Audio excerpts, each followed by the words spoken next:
우리 함께 묵도하심으로 2020년 10월 11일 주일 예배를 시작하겠습니다.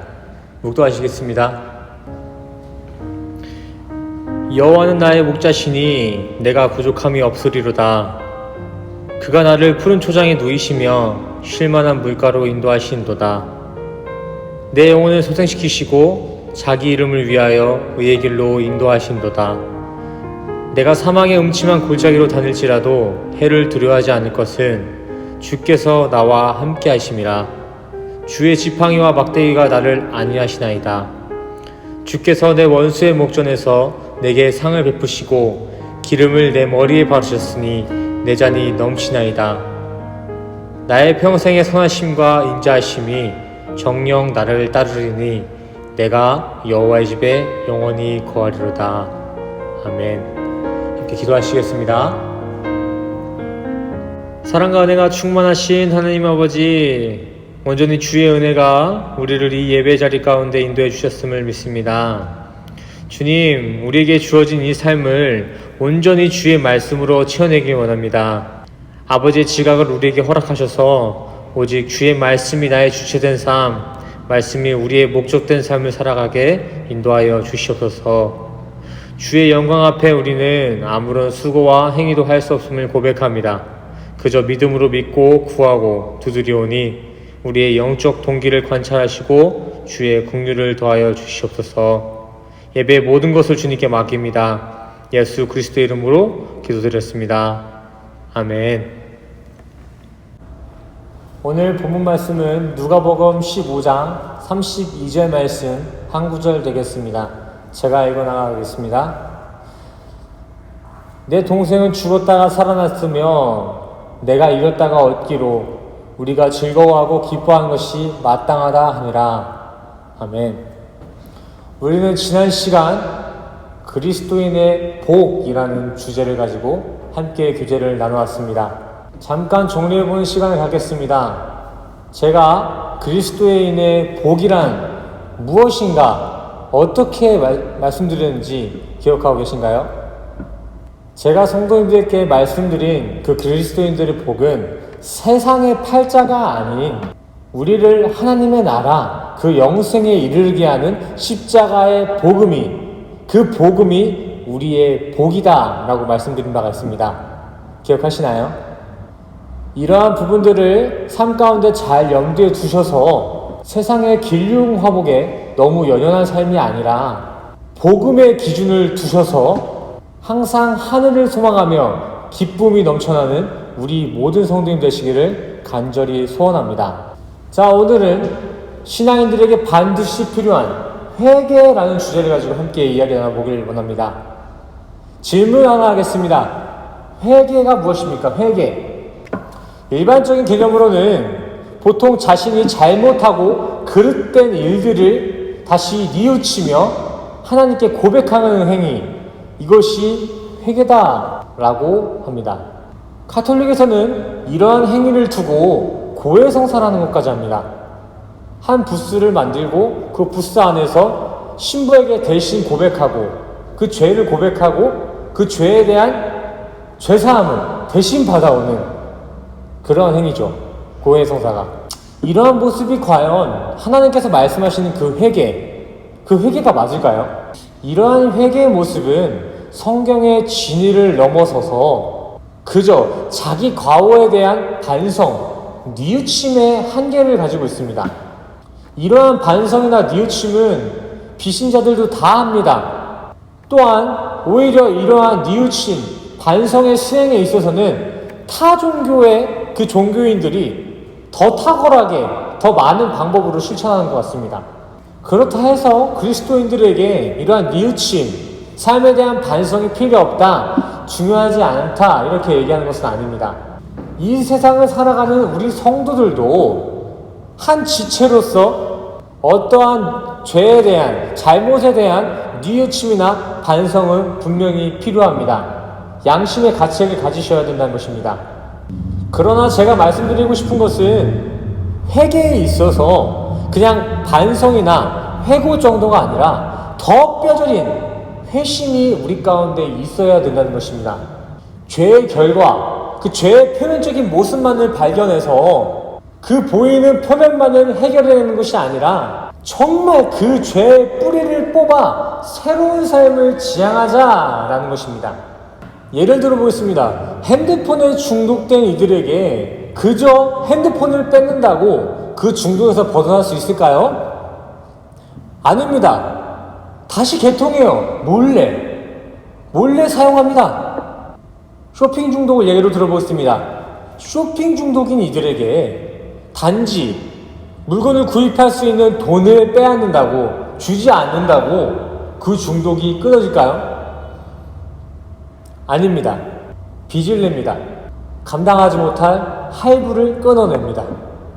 이처럼 죄에 있어서 단지 드러난 것에 대한 단순한 처방은 또 다른 새로운 죄의 확장을 일으켜냅니다. 이러한 인간의 연약한 부분을 희롱하여 만들어진 대표적인 형태가 중세 카톨릭 면죄부입니다. 면죄부.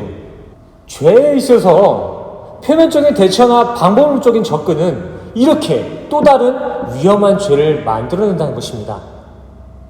그러기에 죄인에게는 죄의 반복을 부르는 이러한 단순한 임시 처방이 아닌 그 죄가 다시는 자라날 수 없도록 그 죄의 습관의 뿌리를 뽑아내야 합니다. 간혹 나이가 차면, 나이가 들면 다 해결돼. 어른이 되면은 그거 다 해결될 거야. 이렇게 말씀하시는 분들이 계신데 정말 나이가 차면은 우리가 가지고 있는 이 죄의 습관들이 전부 다 자멸하게 될까요? 스스로? 아닙니다. 그렇지 않습니다. 죄라는 것은 스스로 확장을 해냅니다. 확장. 바늘도둑이 소도둑된다라는 말이 괜히 있는 게 아닙니다. 죄는 잡초와 같아서 작은 죄성에도 깊이 기생하여 다른 영역에도 피해를 주고 자기 드러내기에 특화된 부분입니다. 죄라는 것은. 오늘 함께 교제를 나누시면서 이러한 잡초와 같은 죄성의 뿌리를 모두 다 뽑아버리는 귀한 시간이 됐으면 좋겠습니다. 성경에서 말하는 회개를 조금 더 알아보기 위해서는 우리는 원어를 조금 살펴볼 필요가 있습니다. 히브리어에서는 슈브라는 단어를 사용하고 신약시대 헬라어로서는 메타노이아라는 단어를 사용합니다. 이 두 단어 모두 회개를 뜻하는 단어입니다. 소극적인 의미로는 죄의 뉘우침이라는 소극적 의미를 가지고 있지만 이뿐만이 아니라 그 안에는 주님께 다시 돌아감, 인생의 주체 전환, 인생 반전이 일어나는 뜻을 갖고 있는 단어입니다. 보이시는 선악 그림 구조를 함께 참조하시고 함께 교제 나눠보겠습니다.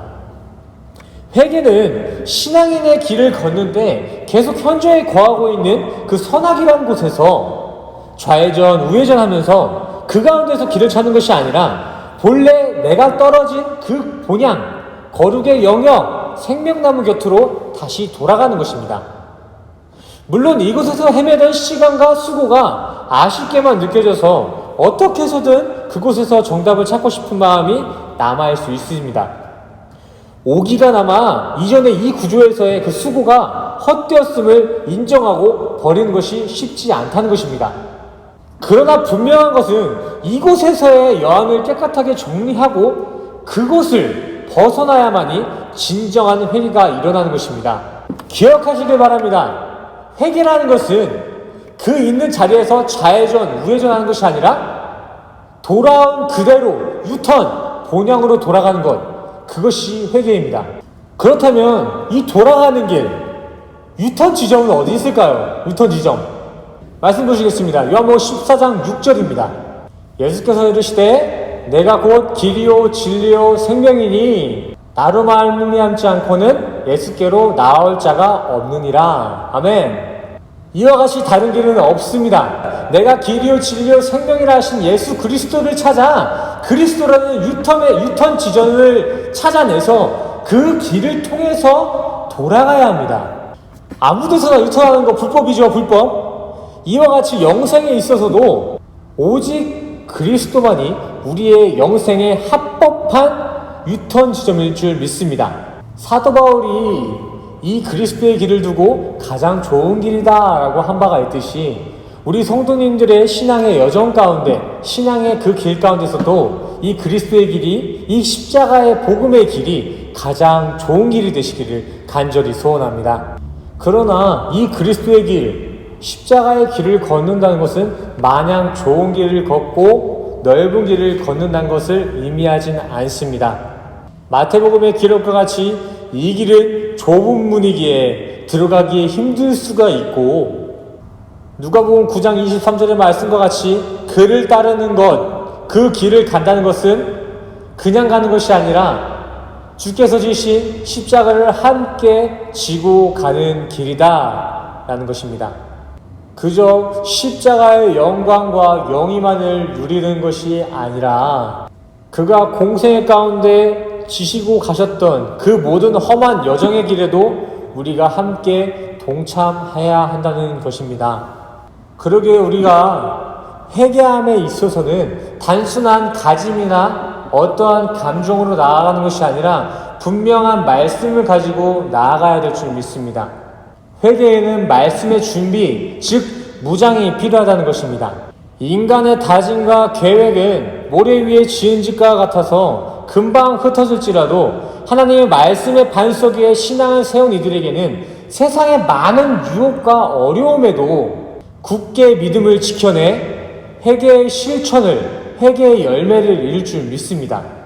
이처럼 우리가 걸어가야 할 그 십자가의 길이, 그 여정이 험난하고 어렵게 다가올 수 있겠지만 주님께서 주신 말씀으로 잘 이겨내어 믿음으로 완성되어질 그날에는 분명 우리에게 의의 면류관, 정금과 같은 왕관이 우리에게 이미 예비되어질 줄 믿습니다.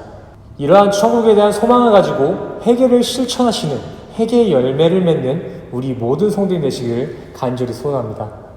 자, 그렇다면 반대로 이와 같은 참 회개가 일어나지 않는 사람들에게는 어떠한 결과를 맞이하게 될까요? 회개가 없는 자들에게는 영원한 멸망이 기다리고 있습니다. 말씀이신 주님은 요한계시록 2장 4절 말씀을 통해서 첫사랑을 잃어버린 에베소야, 너네가 회개하지 아니하면은 너희의 촛대, 즉 교회를 옮겨버릴 것이다. 또한 22절 말씀, 회개치 아니하면은 큰 환난에 던져질 것이다 라고 말씀하고 계십니다. 더하여 시편에서는 하나님께서 회개치 아니하는 자에게는 이미 내가 칼을 갈고 있고 이미 활을 당기고 있다 이렇게 말씀하고 계십니다. 회개의 축복을 사양한다고 지금 우리가 살고 있는 이 삶을 영원히 안위할 수 있다는 것이 아닙니다. 회개가 없는 그러한 죽은 자들 가운데에는 이러한 삶이 아니라 영원한 저주가 함께할 것이다. 하나님의 화를 맞을 것이다. 라는 경고의 메시지입니다. 구원에 있어서 회개라는 것은 어떠한 선택이 아니라 권리를 누려야 할 부분입니다. 권리를 누려야 할. 이러한 멸망의 심판이 누군가에게는 야속하고 두렵게만 느껴질 수 있겠습니다. 하지만 우리가 아셔야 될 것은 우리는 죄인입니다. 죄인. 돌아갈 수 있는 회개라는 그 티켓조차 쥐어질 수 없는 천한 죄인이었다고요. 어떤 선택권이 없는, 회개도 할 수 없는, 미래에 지옥밖에 없는 그러한 불행의 인생이었다는 것이죠. 하지만 베드로의 고백과 같이 하나님께서 우리를 너무 많이 사랑하셔서 우리를 긍휼히 여기셔서 우리 이방인들, 죄인에게도 생명을 얻는 회개의 기회를 다시 한번 주셨습니다. 어떻게요?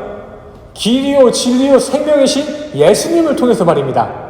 누가복음 5장 23절, 내가 의인을 부르러 온 것이 아니오 죄인을 회개시키러 왔다. 아멘.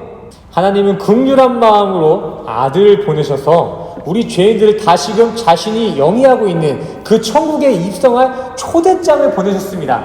그리스도를 보냈다는 거예요. 이러한 부분에 있어 세상의 반복론적인 그러한 부분이 아닌, 어떠한 행위도 아닌 그 초대에 응하고 자신의 삶을 내려놓고 주의 주관하신 가운데 인도함을 받는 것, 그것이 바로 참된 회개, 메타노이아 회개입니다. 이러한 회개가 일어날 때 세상 풀리지 않는 많은 일들로 어려워하고 있는 그 모든 멍해와 수고와 짐은 벗겨질 것이고 우리 안에는 오직 주님이 주시는 안식만이 가득 남아질 줄 믿습니다. 우리가 한 가지 알아두셔야 될 것은 진정한 회개가 우리 가운데 일어나면은 타종교회 그 고해성사가 끝나고 나서 나는 자유다 하면서 속 시원함, 그 만족을 누릴 수가 없습니다. 편안한 마음으로 그 자리를 일어설 수 있다는 것이 아니에요. 우리에게는 그러한 만족이 주어지지 않아요. 회개에 있어서. 성경은 회개에 있어. 너는 힘없고 너는 능력 없고 너는 나 아니면 아무것도 못하고 너는 나 아니면은 먼지야. 이렇게 회개를 통해 얘기하고 계신데 어떻게 그 가운데서 우리의 만족이 일어나고 우리 마음 가운데 편안함이 있겠습니까? 그것은 거짓된 것입니다.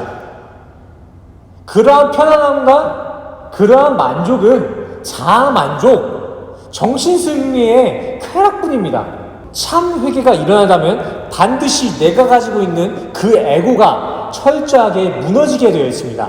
내가 가진 그 자아가 철저히 무너진다고요. 절대 후련한 마음이 그 가운데 생길 수가 없습니다. 우주적인 측면에서 자신을 바라보게 되면 정말 내가 이것밖에 안 되나 하고 처절하게 몸부림치게 되어 있습니다. 왜일까요? 하나님의 도우심, 그분의 크심이 얼마나 큰지 알게 되고 깨닫게 되고 내가 얼마나 무능한 존재, 얼마나 먼지 되었는 존재였는지를 깨닫기 때문입니다. 하지만 회개가 있는 그 회개가 일어난 자리에는 그 무능에 대한 허탈함을 지나 하늘 소망을 품을 수 있는 하나님의 평강의 안식이 우리 가운데 주어지게 되어 있습니다.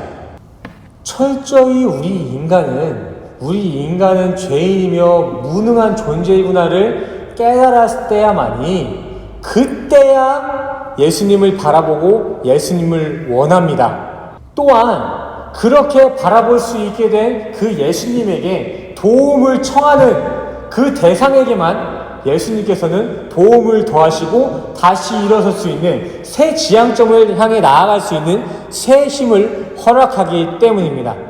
혹시 성도님들 가운데 나는 죄가 없어 더 이상 회개할 것이 없습니다 라고 고백할 수 있는 분 계십니까? 로마서 3장 10절 바울은 분명하게 얘기하고 있습니다. 기록된 바 의인은 없나니 하나도 없다. 아담의 DNA를 받은 그 선악의 지식의 DNA를 받은 우리 인간이라면은 그 누구 하나 회개가 필요 없다 할 수 있는 사람은 하나도 없습니다.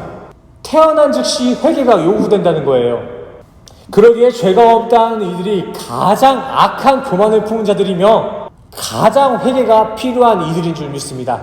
우리 성도님들은 반드시 주님의 도움이 없이는 우린 결국 먼지밖에 안 되는구나 이러한 한계를 기억하시고 주의 은혜와 긍휼만을 구하여 회개의 열매를 맺어내는 우리 귀한 모든 성도님 되시기를 간절히 소원합니다. 우리 본문 말씀 잠깐 보실까요?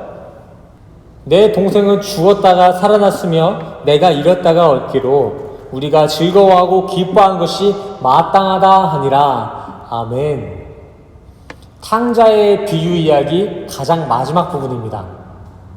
탕자 비유 이야기는 모두가 잘 알고 계시기 때문에 다시 말씀드리진 않지만 우리 하나님은 이 탕자의 아버지와 같이 아비된 마음으로 저 멀리서 조그맣게 보이는 우리의 모습을 애타게 기다리고 계십니다. 반길 준비를 하고 계신다는 거예요. 더하여 이뿐만이 아니라 우리가 주 품 안에 아버지 품 안에 돌아왔다는 그 이유 하나 때문에 회개했다는 이유 하나 때문에 이전에 지었던 세상의 죄를 다시 묻지 아니하시고 내가 다시 돌아왔다는 회개했다는 그 감격으로 장대한 축제를 열어주실 것입니다. 이러한 주님의 사랑, 주님의 아가페 무조건적인 사랑이 우리를 기다리고 있습니다. 애타게 기다리고 있어요. 더 이상 유한한 이 세상에서 자아 살찌우기, 선악과로 살찌우기는 그만하시고 십자가의 길로 유턴하셔서 영원한 영적 축제가 일어나는 천국을 소망하며 회개의 삶을 사시는 우리 모든 성도님 되시기를 간절히 소원합니다. 마지막입니다. 복의 내용과 같이 자기 자신을 부인하여 내적인 가난의 모습으로 주님 앞에 나아가 주님의 긍휼을 입은 자들이, 그 긍휼을 입게 된 자들이 정말 진정한 복된 자의 모습입니다. 우리 성도님들도 이 육의 것들, 이 세상의 것들 모두 비워내셔서 영적인 가난의 모습으로서 주님 앞에 나아가 주님의 축복을 받고 그 주님의 축복을 누리는 우리 모든 성도님 되시기를 간절히 소원합니다. 아멘. 기도하시겠습니다. 우리의 참 복되신 하나님 아버지, 세상의 요령이 아닌 주님의 진리의 말씀 앞에 설 수 있도록 우리에게 은혜를 더하여 주심에 감사를 드립니다. 우리 삶 가운데 진정 회개가 일어나길 원합니다. 감정이나 다짐의 회개가 아닌 온전한 주님의 품으로 다시 돌아가는 그 메타노야의 회개를 허락하여 주시옵소서. 행여 우리가 무지하여 죄를 자각하지 못하는 부분이 있다면 주님의 사랑으로 덮어 온전한 아들된 모습으로서 주님 앞에 나아갈 수 있도록 우리를 도와주시옵소서. 다시 주어진 한 주를 살아갑니다. 세상의 구조를 따라가지 아니하고 오직 진리의 가르침만을 따라 주어진 삶 가운데서도 주님의 영광을 기억하게 하는 귀한 한 주 되게 하여 주시옵소서. 모든 것 감사드리며 예수 그리스도의 이름으로 기도드렸습니다. 아멘.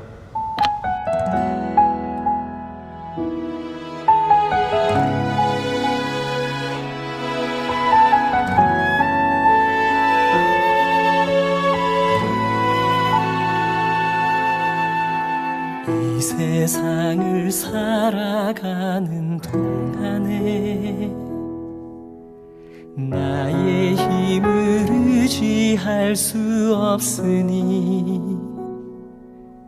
기도하고 낙심하지 말 것은 주께서 참 소망이 되심이라. 하나님의 꿈이 나의 비전이 되고 예수님의 성품이 나의 인격이 되고 성령님의 권능이 나의 능력이 되길 원하고 바라고 기도합니다.